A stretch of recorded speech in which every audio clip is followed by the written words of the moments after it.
ناظرین کی خدمت میں سلام و آداب۔ آپ دیکھ رہے ہیں وائس آف لداخ۔ آج منگل ہے، اپریل کی 1 اور شوال کے 2 تاریخ۔ آج کی تازہ ترین خبروں کو لے کر میں سعید ہاشم رضوی حاضر۔ ناظرین سے گزارش ہے کہ تازہ ترین خبروں اور حالات و واقعات سے باخبر رہنے کے لیے ہمارے چینل کو سبسکرائب کریں اور خبریں آخر تک ضرور دیکھیں۔ آپ دیکھ رہے ہیں آپ کا پسندیدہ news channel voice of Ladakh.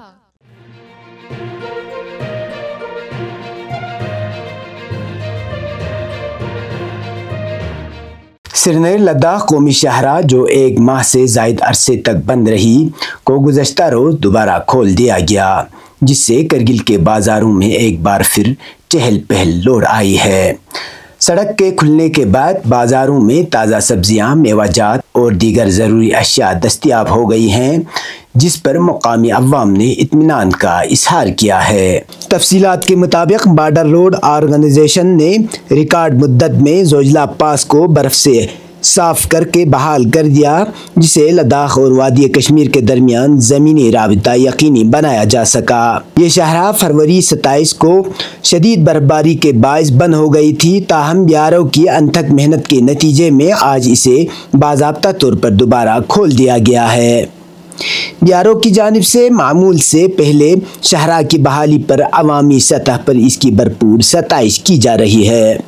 اس سڑک کے کھلنے سے نہ صرف مقامی لوگوں کو تازہ سبزی، میوہ اور گوشت دستیاب ہو گیا ہے، بلکہ برف باری کی وجہ سے درماندہ مسافروں کو بھی سہولیت ملی ہے۔ اس موقع پر لداخ کے رکن پارلیمنٹ حاجی محمد حنیفہ جان، ڈی جی بیارو 14 کور اور 15 کور کے کمانڈر نے سرینگر سے کرگل جانے والی گاڑیوں کو جھنڈی دکھا کر روانہ کیا۔ تقریب میں فوجی اور سول افسران کے علاوہ بڑی تعداد میں مقامی افراد بھی شریک تھے، جنہوں نے اس اہم پیش رفت کا خیر مقدم کیا۔ حکام کا کہنا ہے کہ زوجلا پاس کے دوبارہ کھلنے سے نہ صرف فوجی نقل و حرکت میں سہولیت پیدا ہوگی، بلکہ مقامی لوگوں کے لیے روزمرہ کے سفر اور تجارتی سرگرمیوں میں بھی تیزی آئے گی۔ لداخ اور کشمیر کے درمیان ایک اہم گزرگاہ ہونے کے ناطے یہ شاہراہ نہ صرف مقامی معیشت بلکہ قومی سلامتی کے لیے بھی غیر معمولی اہمیت رکھتی ہے۔ The world at their feet,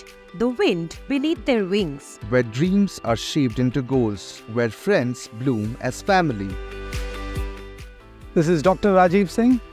I am the VP for Orchid International School Boarding Houses, Pan India. Education, sports, arts, public speaking, robotics, astronomy, coding. Everything under one roof. It is called a boarding school.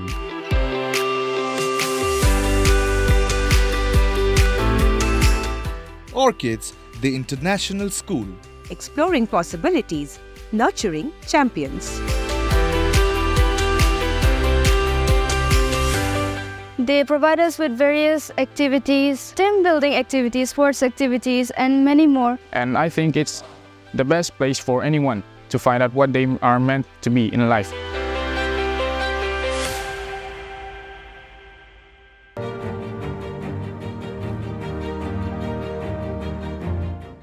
یوربل تک سود کے عوام نے خشک سالی کے دیرینہ مسئلے کے حل کی امید ظاہر کرتے ہوئے لداخ کی رکن پارلیمنٹ محمد حنیفہ جان کا شکریہ ادا کیا ہے۔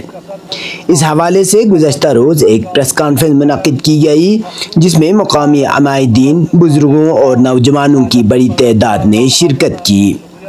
پریس کانفرنس سے خطاب کرتے ہوئے مقامی افراد نے کہا کہ یوربل تقسط میں ہر سال خشک سالی کا سامنا رہتا ہے، جس کی وجہ سے زراعت، پینے کے پانی کی قلت اور روزمرہ کی زندگی میں شدید مشکلات پیش آتی ہیں۔ تاہم پہلی بار کسی عوامی نمائندے نے ان کے اہم مسائل کو ملکی ایوان میں اجاگر کیا ہے، جس سے امید کی ایک نئی کرن پیدا ہوئی ہے۔ عوام نے ممبر پارلیمنٹ محمد حنیفہ جان کی جانب سے پارلیمنٹ میں ان کے مسائل کو مؤثر انداز میں اٹھانے پر اظہار تشکر کرتے ہوئے کہا کہ وہ چاہتے ہیں کہ حکومت اس معاملے کا مستقل حل تلاش کرے تاکہ علاقے کے لوگ روز بروز بڑھتی ہوئی مشکلات سے نجات حاصل کر سکیں۔ اس موقع پر مقامی رہنماؤں نے کہا کہ یوربلتخصت کے عوام طویل عرصے سے پانی کی قلت اور خشک سالی کی وجہ سے مشکلات کا شکار ہیں۔ اگر حکومت نے بروقت اقدامات نہ کیے تو صورتحال مزید سنگین ہو سکتی ہے۔ انہوں نے حکام سے اپیل کی کہ علاقے میں پانی کے وسائل کی بہتری کے لیے عملی اقدامات کیے جائیں اور جدید آبپاشی نظام متعارف کرایا جائے تاکہ زراعت اور روزمرہ زندگی پر پڑنے والے منفی اثرات کو کم کیا جا سکے۔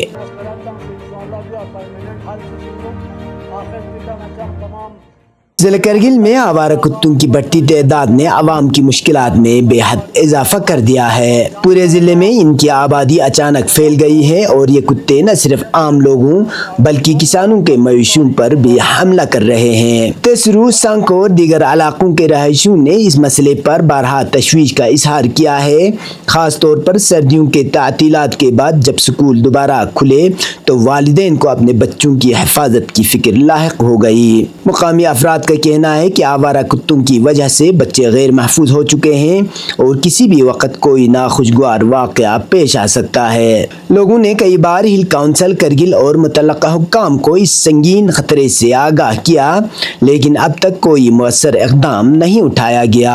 مقامی باشندوں کا کہنا ہے کہ اگر فوری طور پر اس مسئلے کا حل نہ نکالا گیا تو عوامی غصہ شدت اختیار کر سکتا ہے۔ کچھ لوگوں نے الزام لگایا ہے کہ ہر سال ہمسایہ ضلع سے آوارہ اور خطرناک کتوں کو گاڑیوں میں بھر کر کرگل کے سنسان علاقوں میں چھوڑ دیا جاتا ہے۔ اگر یہ سچ ہے تو حکومت کو اس معاملے کی سنجیدہ تحقیقات کرنی چاہیے اور جلد اقدامات کرنے چاہیے۔ عوام کا مطالبہ ہے کہ کسی بڑے حادثے سے پہلے حکومت کو اس خطرے پر قابو پانے کے لیے عملی اقدامات کرنی چاہیے۔ کرگل کے شہریوں کا کہنا ہے کہ وہ اپنے جان و مال کے تحفظ کے لیے فوری کارروائی کے منتظر ہیں۔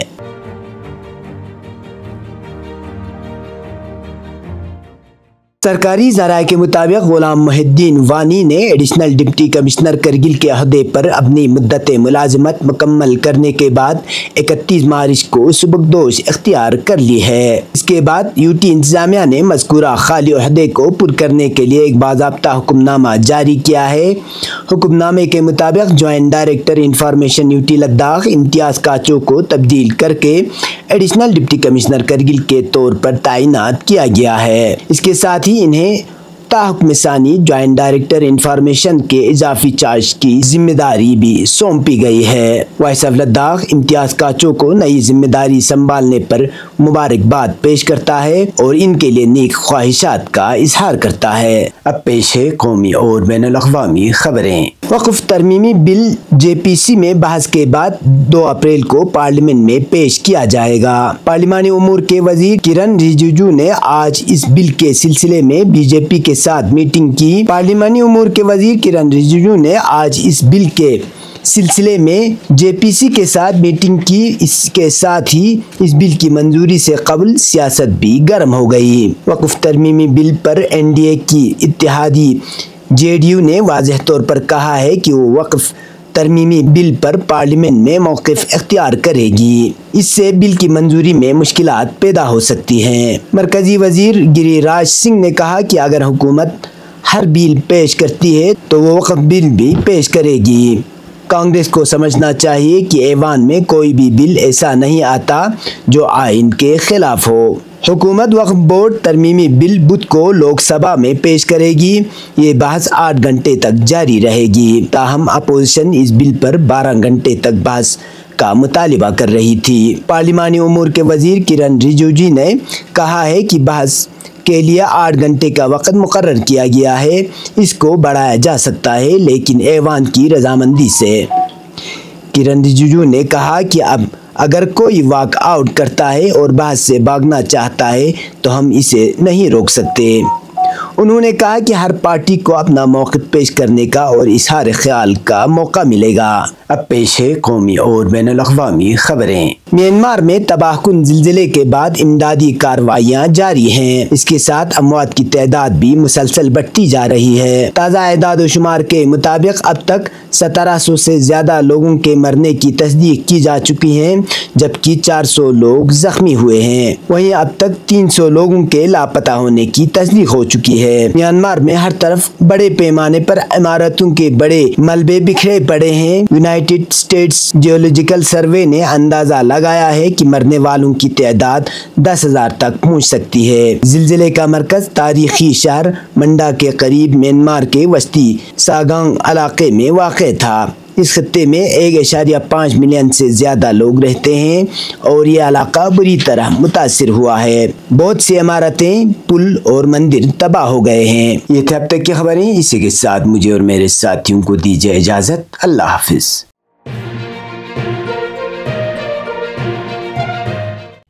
مقامی، قومی اور بین الاقوامی خبروں سے باخبر رہنے کے لیے چینل کو لائک، شیئر اور سبسکرائب کریں، ساتھ ہی بیل آئیکن دبانا نہ بھولیں۔